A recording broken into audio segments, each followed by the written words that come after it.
Morning बच्चों, मत्स्य पालन में आज हम पढ़ेंगे मछलियों में प्रजनन। कल तक हम मछलियों के प्रकार और आहार पर विशेष टिप्पणी किए थे। आज हम पढ़ेंगे मछलियों में प्रजनन के बारे में। मछलियों में प्रजनन या मछली बीज का जो उत्पादन होता है दो अलग अलग स्रोतों में होता है। पहला या तो तालाब में या बांध में प्रजनन कराकर, या फिर दूसरा नदियों में एकत्र करके। मत्स्य पालन से अधिक आमदनी के लिए देसी कार्प जो होता है, रोहा, कतला, मृगल, या फिर विदेशी carp, common carp, silver carp, grass carp, इनको प्रजनन के लिए चुनना चाहिए। इनमें से सिल्वर कार्प और ग्रास कार्प कृत्रिम उत्तेजना देने पर ही प्रजनन करते हैं, मतलब उन्हें प्राकृतिक रूप से सहवास कराने पर अंडे जो है उत्सर्ग नहीं करती है, कृत्रिम रूप से उन्हें उत्तेजना देने पर ही प्रजनन करती है। बाकी जो शेष मछलियाँ होती हैं वो वृहद जलाशयों में प्रजननरत देखी गई है। कॉमन कार्प की विभिन्न जातियों में प्रजनन की क्रिया एक जैसी होती है और ये मछली जो होती है साल में कई बार अंडे देती है, जिससे इसका अगर नियंत्रित प्रजनन साल में कई बार कराया जा सकता है और अधिक आमदनी प्राप्त की जा सकती है। भारत देश में प्रजनन के लिए फरवरी, मार्च या फिर जुलाई से अगस्त महीना जो है काफ़ी अच्छा माना जाता है, क्योंकि इस समय में देश का जो तापमान है काफ़ी प्रजनन के लिए उपयुक्त माना जाता है। विभिन्न मछलियाँ तालाब के विभिन्न जल स्तर में प्रजननरत करती हैं, जैसे रोहू है, मृगल है, तालाब के कम गहराई वाले हिस्से में प्रजनन करती है। कतला मछलियाँ थोड़े गहरे जल में की ओर आकर्षित होती हैं। साधारणतः यह मछली जो है सूर्योदय के कुछ घंटे पहले अंडा देती है, लेकिन कतला जो है दोपहर से सायंकाल तक अंडे उत्सर्ग करते हैं। प्रजनन के पहले प्रमोन उन्माद की स्थिति में मछलियां तेज़ी से इधर उधर भागती हैं। नर मछली उनका पीछा करती हैं। कभी कभी विपरीत स्थिति होती है, नर मछली भागती है, मादा उनके पीछे रहती है। इस स्थिति में दोनों एक दूसरे को जकड़ने का प्रयास करते हैं, दोनों एक दूसरे को रगड़ते हैं।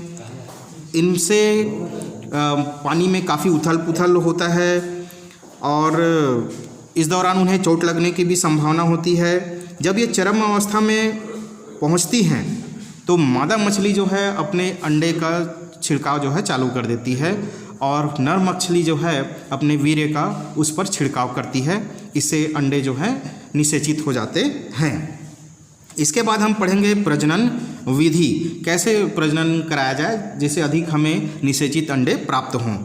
प्रजनन के लिए सबसे पहले नर और मादा का चुनाव करना आवश्यक होता है। इसके लिए बांध के पास या तालाब के पास बने अलग से नर्सरी में उन्हें स्थानांतरित कर दिया जाता है और इनके पोषण तथा स्वास्थ्य पर विशेष ध्यान दिया जाता है। इस दौरान मादा और नर दोनों मछलियों के जो यौन परिपक्वता है, अर्थात उनके सेक्सुअल हेडमेंट जो हम कहते हैं, उनके स्वास्थ्य की जांच की जाती है कि वो पूर्णतः वयस्क है या नहीं, क्योंकि मछली अगर पूर्णतः वयस्क नहीं होगी तो हमें अंडे जो हैं अच्छे से प्राप्त नहीं होंगे। इसलिए जब भी प्रजनक मछलियों का हम चुनाव करते हैं तो वयस्क मछली का ही चुनाव करना चाहिए। साधारणतः प्रजनन के लिए एक मादा के साथ बराबर भार के नर को रखना चाहिए और नर का भार कम से कम है ना 2 नर एक मादा के साथ होना चाहिए। प्रजनन के लिए 27 डिग्री सेल्सियस का तापक्रम उपयुक्त माना जाता है। प्रजनन की क्रिया प्रारंभ होने के बाद 8 से 10 घंटे तक चलती है। मछलियों में प्रजनन की जो क्रिया है, सेक्स की जो क्रिया है वो है ना 8 से 10 घंटे तक चलती है, जिसके बाद नर और मादा मछलियाँ को पृथक कर देना चाहिए और निषेचित अंडे जो हैं बच्चे निकालने के लिए हैचिंग हाफा का प्रयोग किया जाता है। इसे हाफाडिंग हाफा भी कहा जाता है। ये विशेष प्रकार का एक नायलॉन का बना होता है जिसकी लंबाई चौड़ाई जो है 2 गुणित 1 गुणित 1 मीटर का होता है।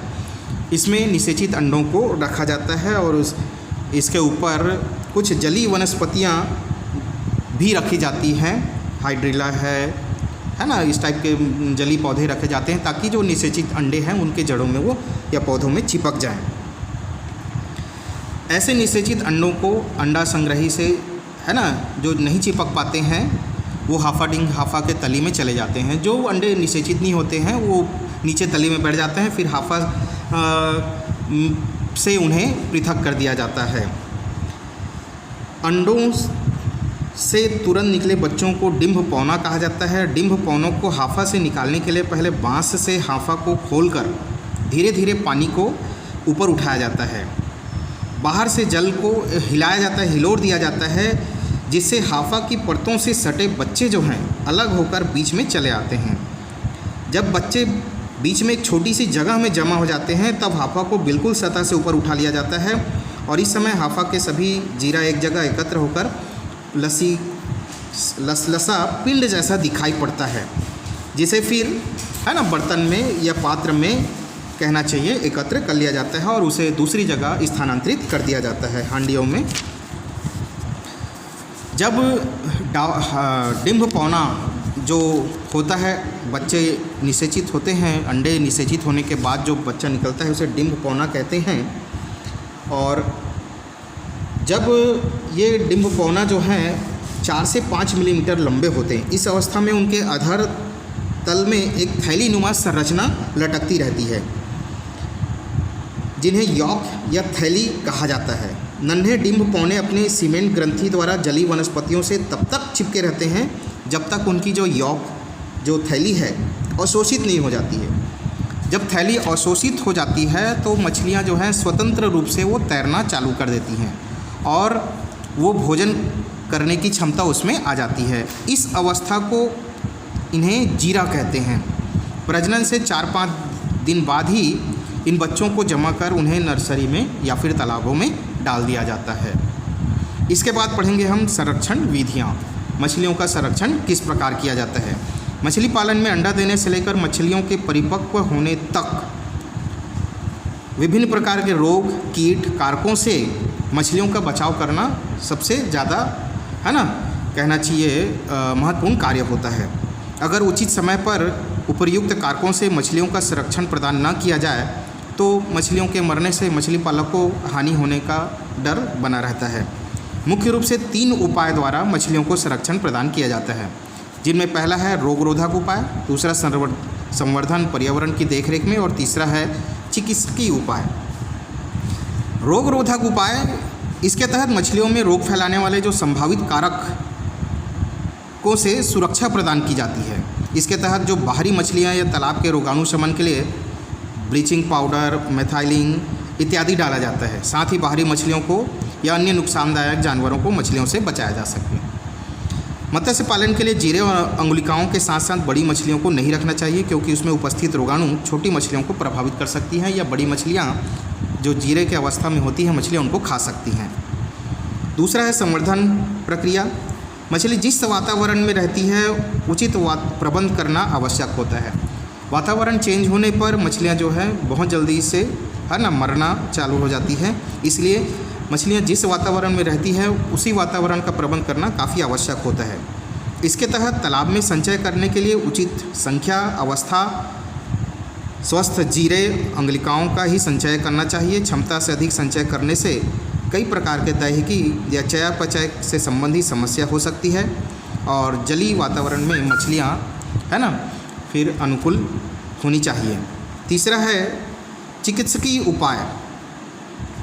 इसके लिए हम औषधि का प्रयोग आहार के साथ साथ करते हैं। मछलियों को औषधि के आवश्यक सांद्रता के घोल में निर्दिष्ट समय तक डुबाया जाता है। तालाब में ही औषधि का प्रयोग किया जाता है। सुई द्वारा भी मछलियों को औषधि दी जा सकती है। मछलियों को रोग रोधन करने के लिए टीकाकरण भी किया जाता है।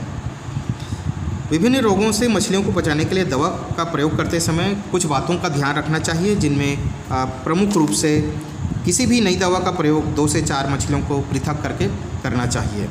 सभी मछलियों में एक साथ नहीं करना चाहिए। औषधि प्रयोग के 1-2 दिन पहले से परिपूरक आहार देना बंद कर दें। सप्लीमेंट्री जो फीड है वो देना बंद कर दें। औषधि प्रयोग करते समय हमेशा तनाव या विषैलेपन का लक्षण के प्रति सजग रहें कि औषधि के प्रयोग करने के बाद मछलियों का जो व्यवहार है कैसा है, वो पर्याप्त रूप से जल में तैर रही कि नहीं, जल के ऊपर आ रही क्या, आदि बातों का ध्यान रखना है। दवा प्रयोग करते समय दवा की आवश्यक मात्रा की गणना कम से कम 2 बार अवश्य जांच कर लेना चाहिए। गर्मियों में शाम के समय ही उपचार करना चाहिए। दवा का प्रयोग उपचार की पूर्ण अवधि तक करना चाहिए। बीच में दवा बंद करने पर रोगाणु में दवा के प्रति प्रतिरोधक क्षमता पैदा हो जाती है। दवा जो भी आप प्रयोग कर रहे हैं अंत तक, जब तक उसका डोज पूरा नहीं हो जाता है तब तक करना चाहिए। अगर बीच में बंद कर देते हैं तो जो रोग या रोगाणु जो होते हैं दवा के प्रति उनमें रोग प्रतिरोधक क्षमता आ जाती है और फिर वो दवा जो है उन्हें है ना काट नहीं करती है।